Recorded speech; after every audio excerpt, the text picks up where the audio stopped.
So what you can also do inside of Clipchamp is add in stickers to create interesting videos.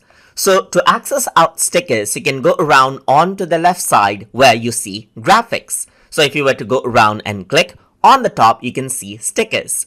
So over here, you can see that there's two stickers that you can quickly go around and add in by clicking on it and by clicking on add to timeline right here, or you can go around and click and drag it out directly as well. So just go around, click and drag it out.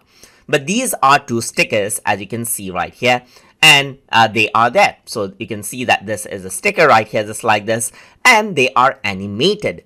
You can go around onto see more section, and there are different stickers that you can bring in, as you can see. Like you can go around and bring in this sticker right here, and these are little animated elements, as you can see right here, which makes the videos much more interesting. You can go around and then bring them out, you can resize them and then flip them and do whatever you can, just like with videos.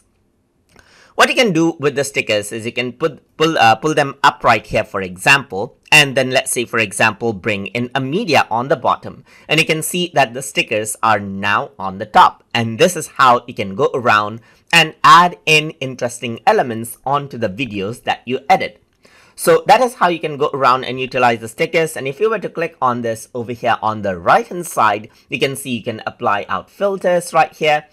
Just like you would on a video right here, just like this. You can change around the animation speed right here of the stickers as well, as they act as video clips itself, and you can go around and adjust their color over here just like this as well. You can also work around with fade in and fade out of the stickers right here, so that there's a fade in and fade out effect. And that is how you can go around and utilize stickers to make your videos interesting inside of Microsoft Clipchamp. So I hope you guys learned something as always. And as always, please like, comment, share, and subscribe.